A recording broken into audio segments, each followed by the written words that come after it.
આપણી આ ધરતીનું ધાવણ ધાવી અને ઉછરી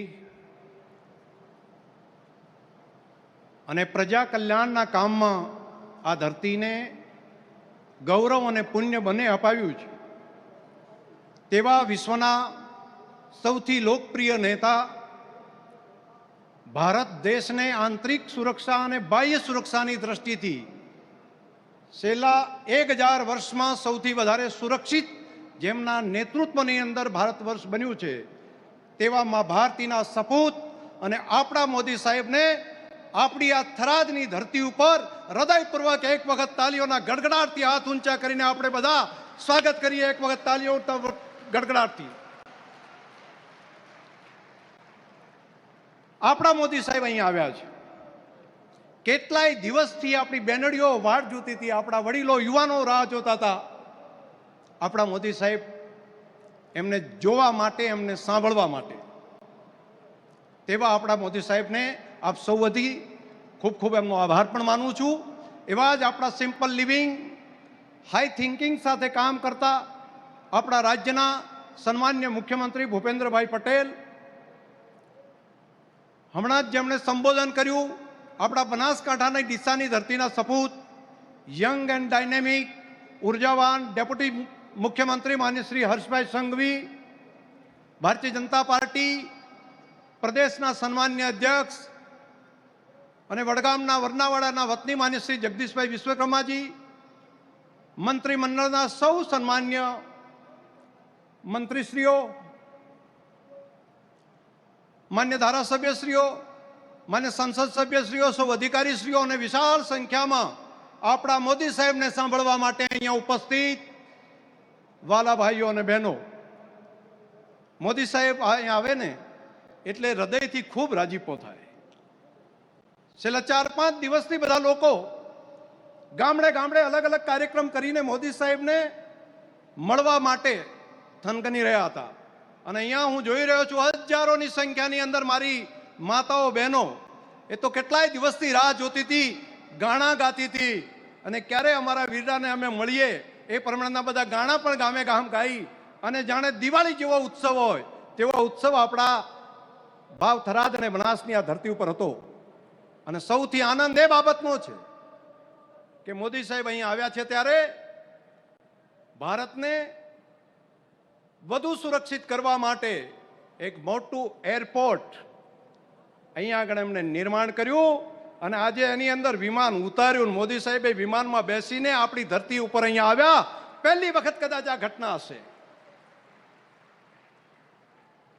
અને વિમાનમાં અહીંયા સુરક્ષાની દ્રષ્ટિથી આપણો દેશ, આપણો સરહદી વિસ્તાર વધારે મજબૂત થાય તે માટેનું તો કામ કર્યું, પણ સાથે સાથે બીજી એક ભેટ લઈને આવ્યા છે કે અહીં આગળ આપણા વિસ્તારની અંદર, આપણા બાજુના જ ગામની અંદર, આ નાણીની બાજુમાં જ સાપરા ગામ છે, ત્યાં આગળ સિવિલ આપણા એવિએશનનું માટેનું ટર્મિનલ બનાવવાની મંજૂરી પણ રાજ્ય સરકારને સૂચના આપી છે. એટલે અહીંથી બલોરમાં બેસીને આપણે બહાર પણ જઈ શકીએ અને આપણું કામ પણ અહીંયા થઈ શકે તે પ્રમાણેનું કામ ભારત સરકારની ઉડાન સ્કીમ અંતર્ગત એ કામને આગળ વધારવાનું કામ પણ આપણા મોદી સાહેબે હાથ ઉપર લઈ લીધું છે. આ નાની ઘટના નથી. અહીંના ખેડૂતોનો તૈયાર થયેલો માલ, આખો જિલ્લો ઓર્ગેનિક આપણે બનાવવા જઈ રહ્યા છીએ, પ્રાકૃતિક ખેતી કરવાનો આપણે સંકલ્પ કર્યો છે. તો અહીંથી તૈયાર થયેલી શાકભાજી, અહીંની તૈયાર થયેલા ખેતીના પાકો, એ બટાકા હોય, દૂધની પ્રોડક્ટો હોય, એ અહીંયા દેશના બાકીના સ્થાનો ઉપર પહોંચાડવા માટે, સમયસર પહોંચાડવા માટે અને અહીંથી બાકીના દેશના બીજા દેશો સુધી પહોંચાડવા માટેનો એક રોડ મેપ આપણા મોદી સાહેબે આવતી નવી પેઢી માટેનું ઉજ્જવળ ભવિષ્ય એમણે સુનિશ્ચિત કરી દીધું છે. એ માટે હું હૃદયપૂર્વક આ આખી સરહદી વિસ્તારના પ્રજાજનો વતી માન્ય મોદી સાહેબનો હૃદયપૂર્વક ખૂબ ખૂબ આભાર માનું છું. બીજો એક આભાર માનવાનો બાકી રહી ગયો છે. સાહેબ અહીંયા મુખ્યમંત્રી હતા ત્યારે આ તાલુકાને, લાખણી તાલુકાને લાખેણો તાલુકો એમ કરીને એમણે નવો તાલુકા તરીકેની રચના મોદી સાહેબે આપી હતી. અને હમણાં જ થોડા જ સમય પહેલા એક નવો જિલ્લો અહીંયા આગળ આપ્યો છે. વાવ થરાદ જિલ્લાની ભેટ પણ માન્ય પ્રધાનમંત્રી સાહેબે માન્ય મુખ્યમંત્રી સાહેબને કહીને આપણને આપી છે. એના માટે પણ એમનો આભાર માનવો પડે.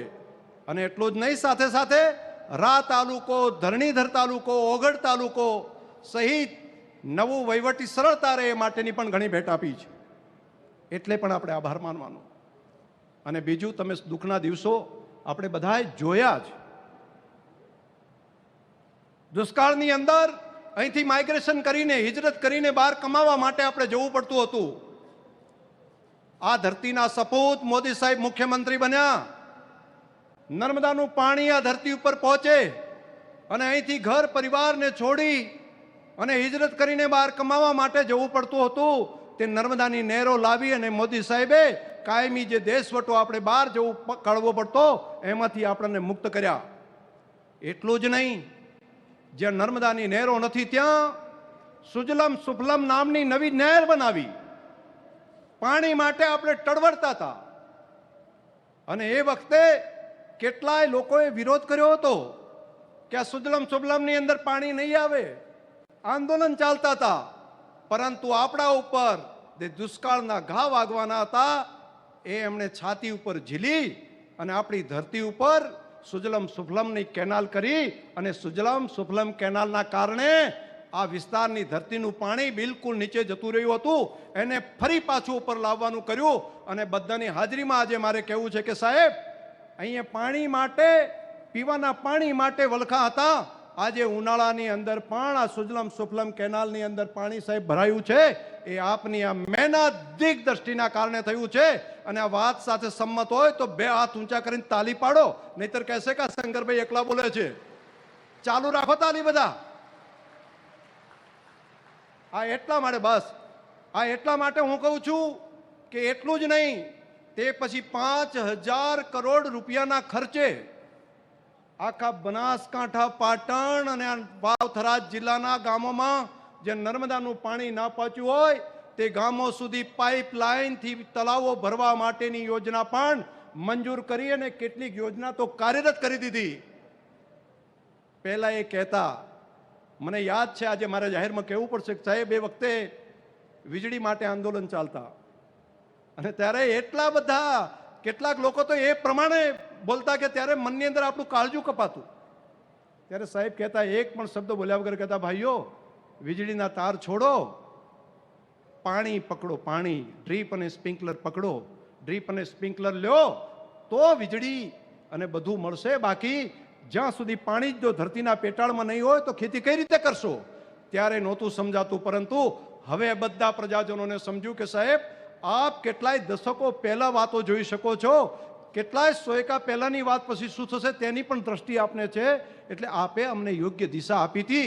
અને આજે પૂરા ભારતની અંદર સૌથી વધારે ડ્રીપ અને સ્પ્રિંકલરનો ઉપયોગ કરી માઇક્રો ઇરિગેશન કરવાનું કામ આપણી ધરતી એના કારણે કરી રહી છે.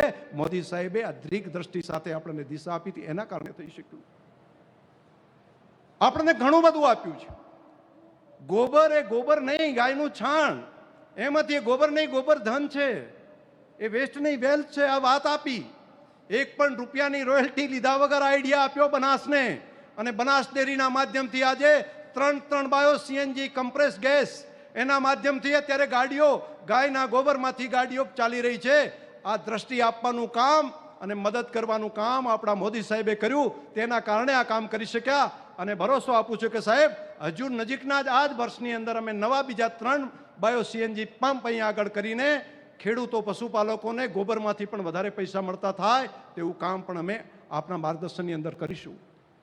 આ કામ એટલી જ વાત નહીં, આપણું રણ, આપણું સોયગામ, એને બોર્ડર ટુરિઝમ તરીકે ડેવલપ કરવાનું કામ આપણા મોદી સાહેબે કર્યું. અને આજે દેશભરની અંદરથી ને બહારથી પણ ટુરિસ્ટો આવી અને આપણી બોર્ડર જોઈ રહ્યા છે. અહીંયા રોજગારીની તકો આદરણીય મોદી સાહેબે આપણા માટે અહીંયા આગળ ઊભી કરાવી.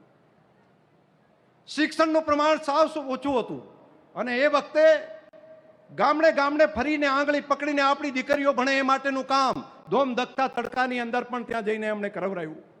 અને આજે 100% નામાંકન અને દીકરીઓને ભણવાનું કામ પણ ચાલ્યું. અને મારે સાહેબને રાજીપા સાથે કહેવું પડે કે આપે જે બીજ રોપ્યું હતું એના કારણે કરીને ગુજરાતનો સૌથી પાછળ ગણાતો જે બનાસકાંઠા જિલ્લો હતો, સાહેબ આ વખતે 10મા ધોરણમાં સૌથી પહેલો નંબર આપણો બનાસકાંઠા આ વાવથરા જિલ્લો આવ્યો છે. એ આપણી મહેનતના કારણે થયું છે. સાહેબ દરેક કામની અંદર આજે સૌથી વધારે ડોક્ટરો તૈયાર કરવાનું કામ એ આ બનાસકાંઠા જિલ્લાની અંદર થઈ રહ્યું છે. સાહેબ એ તે વખતે આપણે આંગળી પકડીને દીકરા દીકરીઓને જે સ્કૂલે મૂક્યા હતા તેના કારણે થયું છે. એટલા માટે સાહેબ અમારે તમારો આભાર માનવો જ પડે.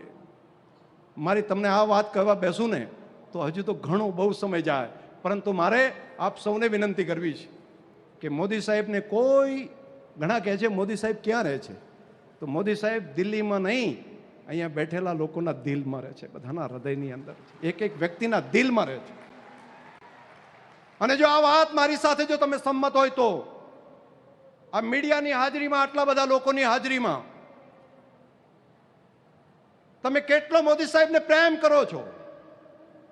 એમને કોઈ નાનકડી એક કાંકરી એમના ઉપર પડે છે તો એ કાંકરી એમને નથી વાગતી, કરોડો કરોડો દેશવાસીઓના હૃદયની અંદર ચૂંએ છે, અહીંયા આગળ આપણને વાગે છે. એ ભાવ જો તમને લાગતો હોય કે આપણા મોદી સાહેબ એક તપસ્વી તરીકે, એક તપસ્વીની જેમ રાત દિવસ પ્રજા કલ્યાણનું કામ, મારો દેશ આગળ વધે, મારા દેશના ગરીબ લોકો માટે હું સેવા કરું, ખેડૂતો માટે સેવા કરું, ગામડા માટે સેવા કરું, એ સંકલ્પ સાથે જો કામ કરતા હોય તો મારી તમને પ્રાર્થના છે, અહીંયા બેઠેલા ત્યાં બેઠા બધાને એક વખત પોતાના સ્થાન ઉપર ઊભા થઈને 2 હાથ ઊંચા કરીને તાળી પાડો. બધા જો તમે પ્રેમ કરતા હોય તો માતાઓ બહેનો સહિત પોતાના સ્થાન ઉપર ઊભા થઈને 2 હાથ ઊંચા કરીને ચાલુ રાખો તાળી. મીડિયાના મિત્રો પણ ફેરવે કે દેશની અંદર દેશના લોકો આપણા મોદી સાહેબ માટે કેટલો પ્રેમ કરે છે. હજુ ચાલુ રાખો સાહેબ. આ પ્રેમ અને લાગણી, આ આપણા પ્રત્યેનો પ્રેમ ને લાગણી આ સરહદી વિસ્તારને નહીં, પૂરા દેશના લોકોને છે. આપનો ખૂબ ખૂબ આભાર. આપણે આપણા મોદી સાહેબને ફરી સાંભળવા છે એટલે આપણે પોતાના સ્થાન ઉપર શાંતિથી બેસી જઈએ, પોતાના સ્થાન ઉપર ફરી પાછા